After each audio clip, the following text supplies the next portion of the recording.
अदनान साहब, आपकी कॉफी।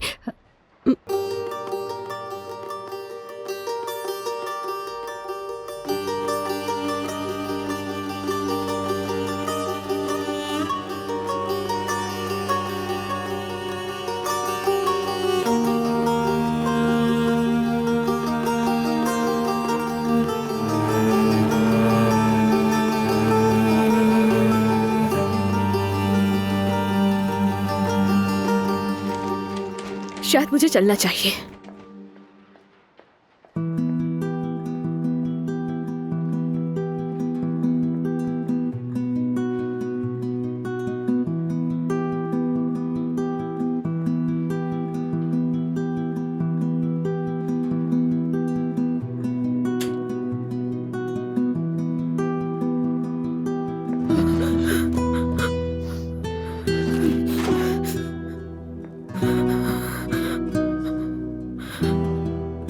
उसे मुझसे मोहब्बत दे रही, जैसी मोहब्बत वो किया करता था मुझसे।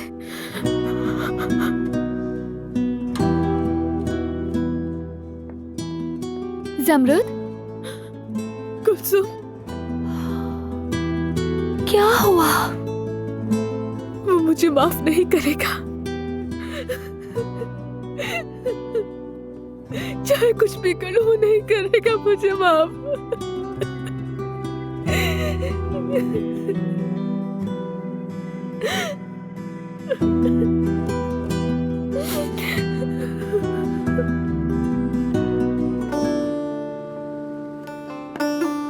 मेरी मोहब्बत, तुम्हें मेरी मोहब्बत कहना भी काफी नहीं है।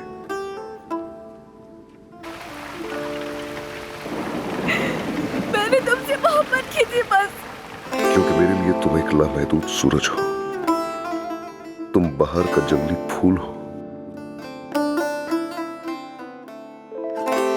क्या तुम वाकई मुझसे मोहब्बत करती हो? अपनी जान से भी ज्यादा करती हूँ।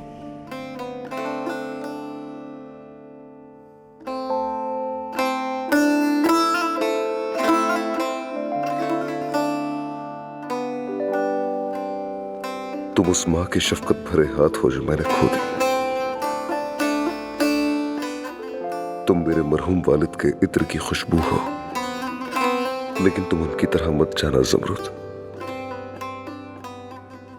अपनी नजरें मुझसे ना हटाना, क्योंकि मैं तुम्हारी आंखों को देखे बगैर एक पल भी जिंदा नहीं रह सकता।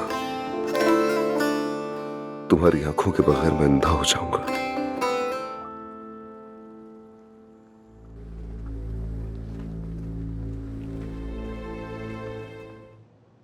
एहसान, तुम्हारा पहला दिन कैसा जा रहा है?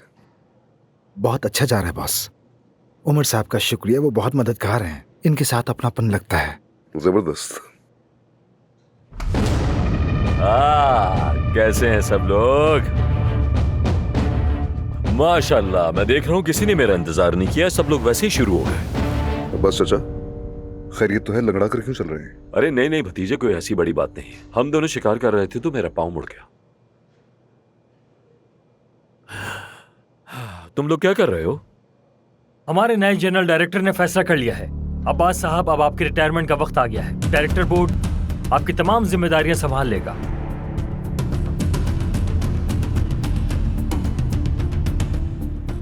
और इस तरह आप अपने बच्चों के साथ ज्यादा वक्त गुजार सकेंगे, और इसके अलावा चची के साथ ताल्लुकात दुरुस्त करने का भी एक मौका मिल सकता है आपको।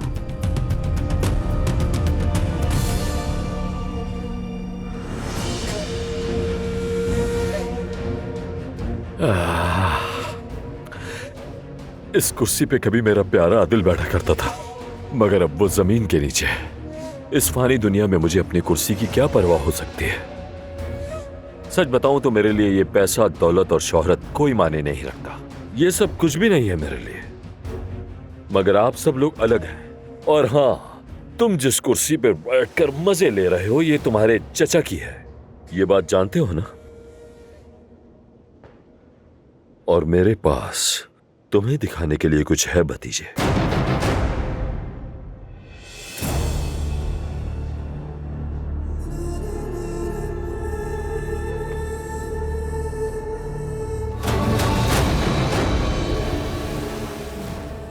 हो गए ना हैरान?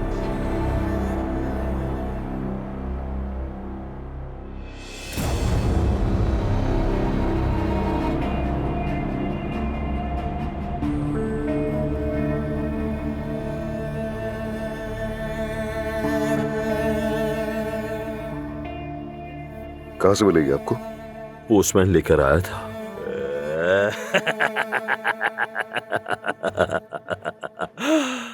मेरा प्यारा भतीजा जमरुद के साथ, जो मेरे भाई की बीवी थी, उसी जमरुद के साथ बहुत पहले से एक गहरे ताल्लुक में था। चाचा, बस काफी है। क्या गलत कह रहा हूं मैं? तो बताओ सबको, जब तुम इतने अरसे के बाद जंग से वापस आते हो तो तुम क्या देखते हो कि तुम्हारी महबूबा तुम्हारे चचा से शादी कर रही है और उसी रात तुम्हारा चचा मार दिया जाता है। क्या साबित करना चाहते हैं आप? भतीजे, देखो, मैंने फैसला किया था कि लतीफ से कराऊंगा जमरुद की शादी, जैसा कि हमारा रिवाज है। लेकिन तुमने क्या किया? हाँ, तुमने मेरी बात नहीं मानी और बेगैरती से उससे शादी कर ली। बहुत बकवास हो गई आपकी। अदनान रुको, बराए मेहरबानी रिलैक्स रहो। कुछ तो गड़बड़ है, मुझे अच्छी तरह समझ में आ रहा है और मुझे ये सब कुछ बिल्कुल पसंद नहीं है। मुझे ऐसा क्यों लग रहा है जैसे उसे मारने का मंसूबा तुमने पहले से ही बनाया हुआ था। आप कैसे मेरी इज्जत पर कीचड़ उछाल सकते हैं? आपकी हिम्मत कैसे हुई ऐसा कहने की? अदनान, क्या मुझे भी मार डालोगे तुम? हाँ, और मार दो, मैं खड़ा हूँ तुम्हारे सामने, आओ, कोई कुछ नहीं कहेगा, मार दो मुझे। वैसे भी मेरे एक भाई को तुमने रास्ते से हटा दिया है। चाचा के लिए अपनी जान भी दे देता, आप कैसे कह सकते हैं? ये शर्म आनी चाहिए आपको। ये सिर्फ जुमले हैं। बताओ सबको सच क्या है? तुमने इसीलिए उसको मारा क्योंकि जायदाद मिल जाती तुम्हें। बस बहुत हो गया, जबान बंद करो अदनान, अपनी। अदनान, दफा हो जाओ, बहुत नजरों के सामने। यही सच चाहिए। जाओ। अगर मेरे इस वक्त टांके ना लगे होते ना, तो मैं अच्छे से इसे आदाब सिखाता, जैसे इसके बचपन में सिखाया करता था इसे। बदतमीज। बैठ जाए आप लोग, बैठ जाए।